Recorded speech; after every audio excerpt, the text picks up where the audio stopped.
In this video, I'm on the beach at Dungeness in Kent, and I'm going to be doing some wide-angle photography with a 24mm prime.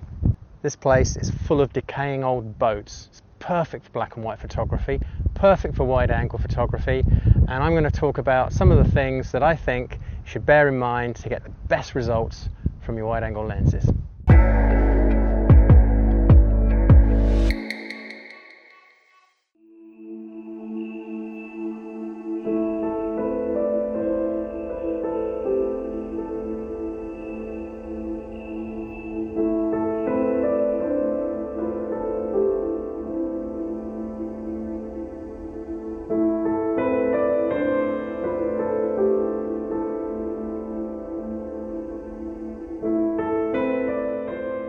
This used to be a thriving fishing community, but now it's just in a state of decay. It doesn't matter what time of the year you come here, it always looks the same, just dull and desolate. But it's great for photography, especially black and white photography. So my challenge today is to shoot some images just with this 24mm prime. This is the classic shot that everybody shoots when they come to Dungeness, and it's actually a really good example for showing how the 24mm lens can work really well. So with this shot, the boat is the background interest, and this piece of machinery, some sort of winch, is the foreground interest. Well, the winch is actually only about 2 feet, 3 feet from the camera, and between the winch and the boat we've got another 12 to 14 feet. Even though a wide angle lens pushes the background and even the midground further and further away, the boat is big enough in relation to the foreground interest that it doesn't get lost. It actually works. There's a really nice balance, and it's quite a nice composition. Now if the boat was, say, another 30 or 40 feet away, it wouldn't work. It would just be too far away, it'd be too small in the shot.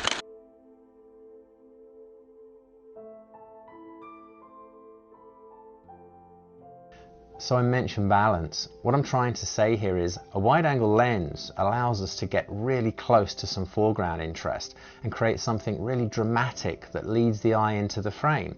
But we've got to be careful because very easily the background interest can get completely lost. Therefore, it's a matter of balance. We've got to make sure that all of the elements within the frame work sort of proportionally together.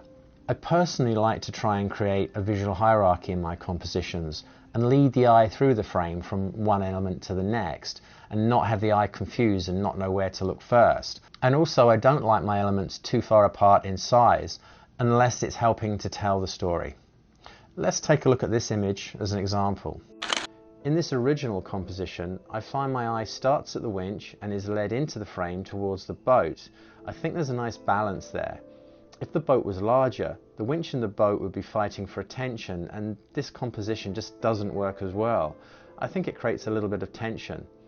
And if the boat was further away and therefore smaller in the frame, yeah, the visual hierarchy works well, but there comes a point where the background element will be too small and lose impact, and I think this is getting close to that point here. And with this shot, I'm happy with the balance, whereas if the boat was further away, it starts to lose impact, and if the background boat was closer and overlapping the foreground boat, the image is just too confusing. Now you may disagree with this, and that's perfectly fine. This is just my opinion, my way of seeing, my way of shooting, and my way of storytelling. There are no hard and fast rules here. Sure, there are composition guidelines, but at the end of the day, we shouldn't let others dictate how we should be seeing and shooting things. We should do what we feel is right and go with our gut instinct.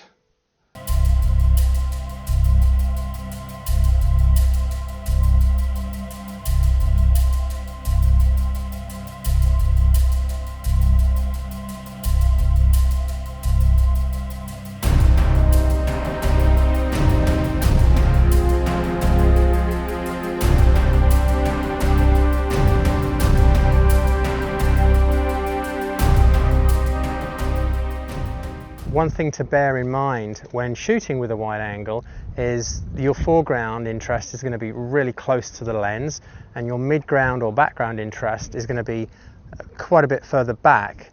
Now, wide angles are fantastic for their depth of field and maintaining a sharpness through a good range of depth of field. I've just taken this shot and I've actually focus stacked, one on the boat, one on the winch. You've got two main options with a wide angle. You can get everything sharp from front to back, and that can look great. Or you can be a little bit more creative, and particularly if your lens is a fast one, like I've got a 24mm prime, which is a 2.8. So that gives me the option to either put my focus on the foreground and blur out the background, or vice versa. I haven't spent as much time looking for a really good composition as I normally would, because I'm running out of time with the storm coming. But this does show really, really well what I'm talking about in terms of having the creative choice with the depth of field with this wide angle lens. First shot, I've focus stacked on the foreground and the boat in the background, and it's sharp throughout. The second shot, I've opened up to 2.8 and I've just focused on the winch and the boat is blurred. And then the third shot, I've switched that, put the focus on the boat, and the foreground winch is blurred. So we've got three creative choices. Well, that was an example of how we can use wide angle and depth of field creatively, but it wasn't the best composition. The great thing about a wide angle lens is it allows us to take the camera really low and fill the foreground with something dramatic that leads us into the frame. And it's dramatic and interesting because the human eye doesn't see like that, so it's just something a little bit different.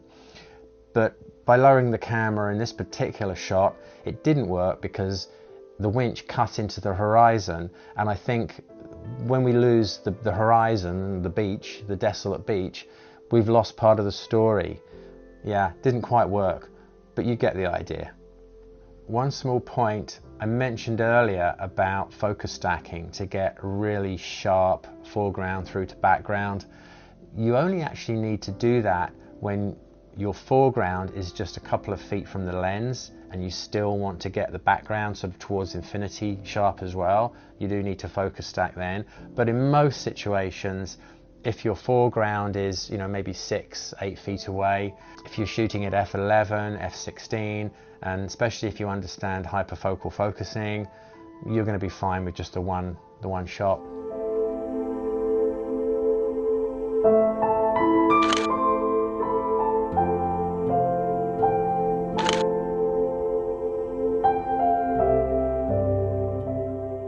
Grungy old things like that, you want to pick up all the tones and textures.